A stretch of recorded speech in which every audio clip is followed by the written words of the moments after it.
This is the story of a couple whose love relationship is filled with doubt. The limits of freedom are crossed to such an extent that it leads them down a path from which it becomes impossible to return. On one side is Rosie, who has shaken the foundation of their relationship by misusing her freedom. And on the other side is Jack, who tries his best to save his family from falling apart, but ends up getting trapped in a situation that becomes increasingly difficult to escape.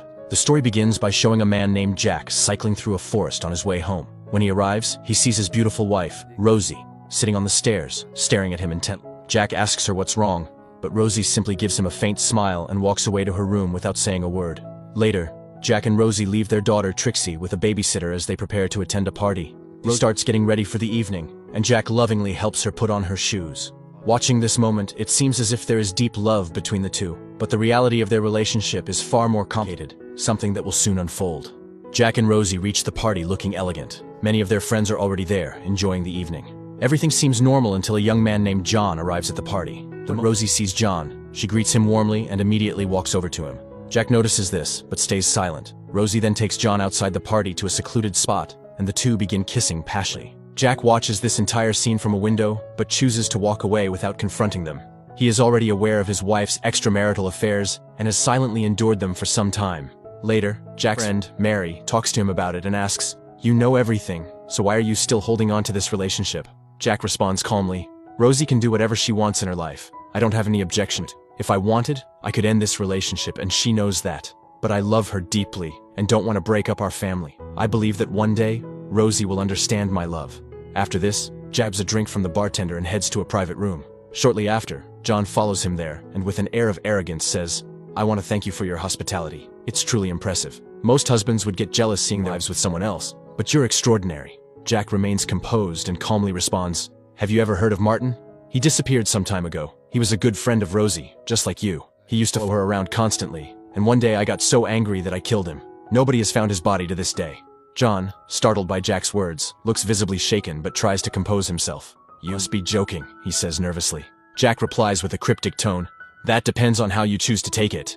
Frightened, John quickly leaves the room. Rosie notices him leaving and tries to stop him, but John's an excuse and rushes out of the party. After the party, Jack and Rosie head home. On the way, Rosie asks, "What did you say to John that made him leave so suddenly?" Jack lies, saying, "I didn't say anything to him that would make him leave." The next day, Jack drops his daughter off at school and runs into one of his friends, who jokingly asks, "So, have you started killing people now? That's all our friends are talking about."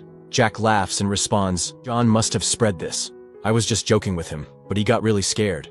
As the day goes on, two more friends approach Jack and ask him the same question. Jack gives them all the same reply, explaining it was just a harmless joke. However, when Rosie learns about Jack's conversation with John and how he tried to scare him using Martin's name, she becomes furious. She confronts Jack angrily, saying, "You shouldn't have done that. First, you pushed Martin away, and now John too."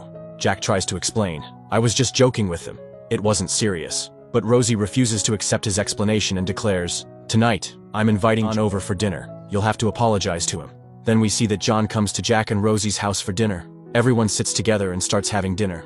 After dinner is over, Rosie tells their daughter, Trixie, "Tonight your dad will tell you a story." In reality, Rosie says this because she wants to spend some private time alone with John. Jack, fully aware of her intentions, doesn't say anything. He takes Trixie to her room, tells her a story, and puts her to bed early. Once Trixie is asleep, Jack comes downstairs. As he looks into a mirror, he sees Rosie and John spending time together. Jack starts to feel jealous, and in his frustration, he goes to the kitchen and deliberately breaks a plate. Hearing the sound of the plate breaking, Rosie rushes to the kitchen. She casually asks Jack to get another drink for John, and then heads back to the room. Jack picks up a drink and takes it to John. While handing the drink to him, John, still uneasy about Jack's earlier murder joke, confronts him saying, "Don't you think you should apologize to me for that murder joke?" This time, Jack changes his tone and responds seriously, "Actually, the murder joke wasn't a joke. I really killed him by hitting him on the head with a hammer. And now, no amount of apologize bring him back."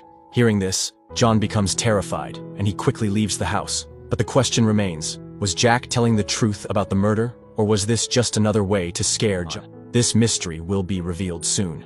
In the next scene, we see Jack and his family at another party, where their friends and many other people are also present. At the party, Jack meets a writer named Mark, who is the husband of Jack's best friend, Kelly. Mark is often out of town because of his work. Jack and Mark start talking and quickly delve into personal topics. Mark asks Jack about his work, to which Jack replies, "I'm retired now. I do a little bit of work here and there, but mostly I spend my time cycling." Rosie, overhearing the conversation, adds something unexpected. She reveals, Jack actually developed a microchip that the military uses in their drone systems. It helps them hit their targets with incredible precision. This revelation surprises everyone at the party. Until now, no one had realized that Jack wasn't just a calm and composed man, but also a genius engineer and a wealthy, successful individual. However, despite all of Jack's achievements, the sad reality is that he lacks peace and happiness in his life. After all, no amount of success or wealth can make a man truly rich without the loyalty and support of a loving wife.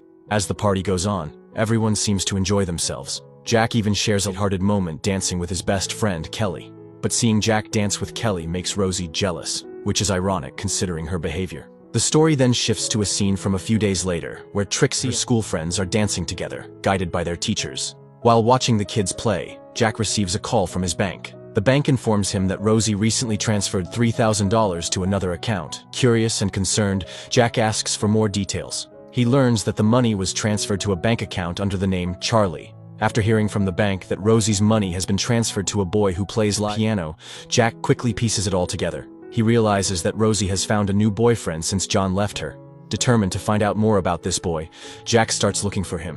One evening, Jack goes to a restaurant where live piano sessions are held. As he enters, he spots Rosie sitting there, deeply engrossed in the music being played. Watching her, Jack immediately understands that the pianist is the new boy in her life. After this discovery, Rosie's behavior begins to change noticeably. She starts coming home late at night more often, making it obvious that her relationship with Charlie has become serious. Jack feels jealous and deeply hurt by this, but he chooses not to confront her.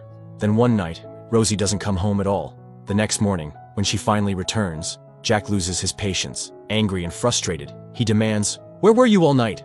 You have a family, a 6-year-old daughter, and responsibilities, and why did you transfer so much money to this boy named Charlie?" But Rosie, completely unaffected by his anger, calmly begins to explain where she was and who she was with. She does this deliberately, knowing full well that Jack is jealous. Rosie is confident that no matter what she does, Jack will never leave her, and she uses this to her advantage. In the next scene, we see a pool party hosted at the house of Jack's friend, Miles. Rosie invites Charlie to the party as well.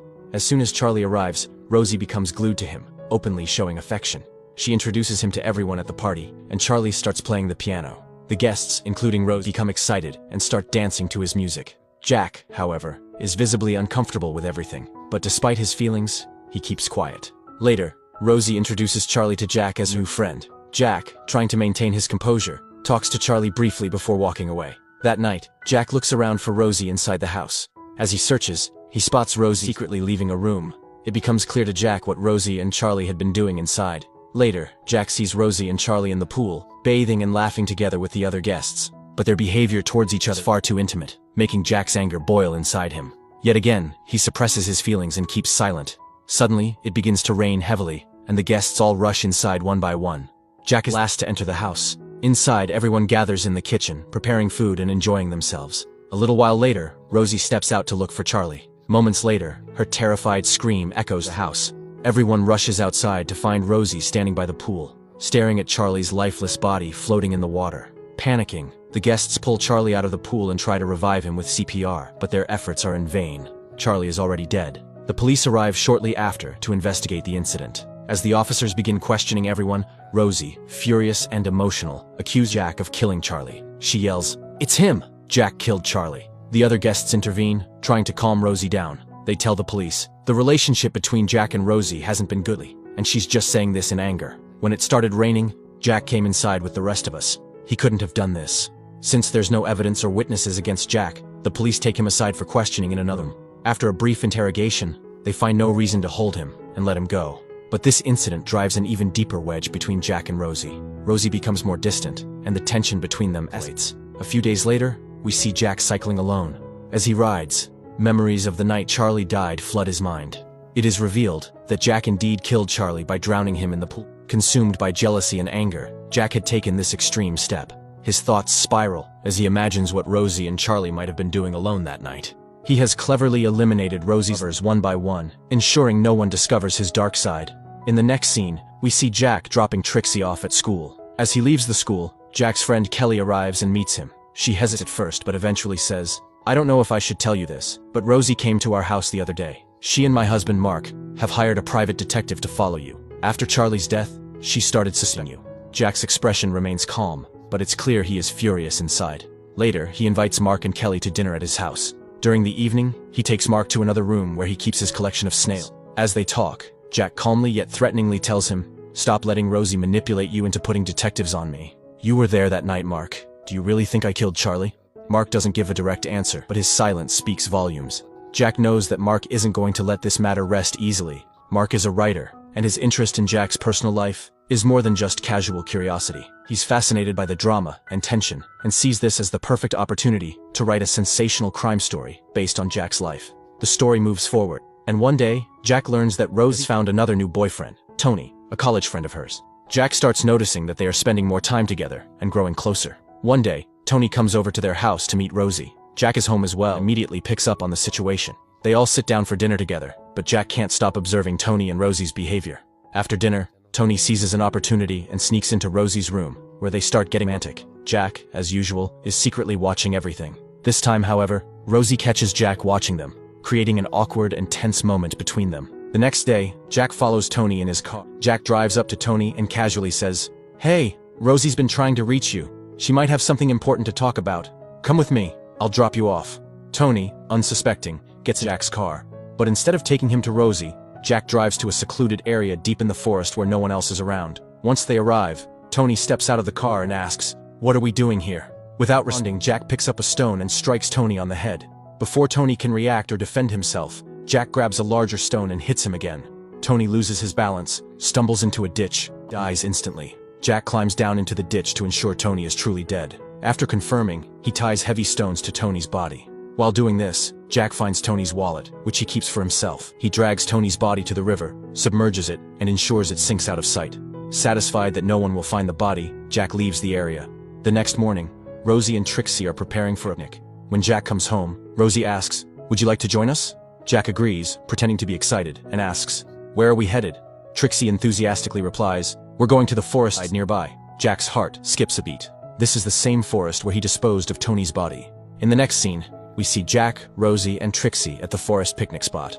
Rosie, unaware of Jack's turmoil, seems genuinely happy and engages him in a conversation. She asks, "Why do you still want to stay with me, Jack? One after the other, people are leaving me, yet you remain." Jack, staying composed, replies romantically, "I don't know why, but all I want is to spend my entire life with you." They grow closer, sharing a brief moment of intimacy. Just then, Trixie calls out to Jack, "Dad, come here." Jack hurries over to her. Trixie points toward the riverbank, saying, "The dog isn't moving away from that spot." Jack follows her gaze and freezes. To his horror, he notices that Tony's body, which he had carefully hidden, is now partially visible above the water. Anyone passing by could see it. Thinking quickly, Jack comes up with an excuse to leave. As they are about to leave, he says, "Wait, I forgot my scarf over there." Jack, feeling the pressure building, replies, "Don't worry about it. I'll come back tomorrow and bring you something even better as a gift." That evening, when Jack gets home, he casually asks Rosie, "Did Tony call you today?" Rosie replies nonchalantly, "No, Tony hasn't been in touch for 2 days. Maybe he's left, just like the others." Then, unexpectedly, Rosie moves closer to Jack, wraps her arms around him, and whispers, "Will you stay in my room tonight?" Jack agrees, and they both end up in Rosie's room, where their emotions take over, and they share an intimate night together. The next morning, Jack sets out early, taking his bicycle back to the forest location where Tony's body is hidden. Upon reaching the spot, he carefully works to push Tony's body deeper into the water using a stick, ensuring it is completely submerged and undetectable. Meanwhile, back at home, Rosie decides to clean Jack's snail room. As she rummages through the room, her eyes fall on something odd, Tony's wallet. She freezes for a moment, picking it up and realizing what this means. It becomes clear to her. Jack has killed Tony, just the others. On the other hand, as Jack struggles to fully submerge Tony's body, he is startled by the sound of footsteps behind him. Turning around, he sees Mark standing there. "What are you doing here, Jack?" Mark asks suspiciously. Jack panics, trying to come up with an excuse, but Mark senses something is wrong. He steps forward, his gaze falling on Tony's body floating partially in the water. Without saying another word, Mark bolts back to his car, jumps in, and drives off as fast as he can. Realizing that Mark is going to report him to the police, Jack immediately grabs his bicycle and begins chasing Mark. Though Mark is driving, Jack takes a shortcut through the forest to intercept him. As Mark speeds along the winding road, he doesn't see Jack emerge suddenly from the forest. Losing control of the vehicle, Mark's car plunges down a steep slope into the river. The impact is fatal, and Mark dies instantly. At the same time, Rosie has made up her mind.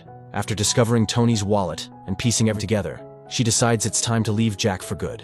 She begins packing her belongings and prepares to take Trixie with her. But Trixie, in a fit of defiance, drags the packed luggage to the pool and throws it in. Shocked, Rosie demands, "What are you doing, Trixie?" Trixie says, "We're not leaving Dad. He needs us."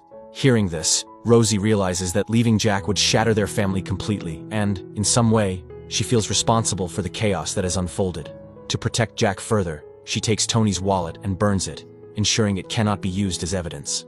The story comes full circle, returning to the opening scene where Jack cycles back home through the forest. Rosie is sitting quietly, watching him. As Jack approaches, he notices her contemplative expression and asks, "What's wrong?" Rosie gives him a faint smile but doesn't say anything. This story serves as a powerful reminder of the delicate balance between freedom and responsibility. Hope you enjoyed this story. See you next time with another intriguing tale.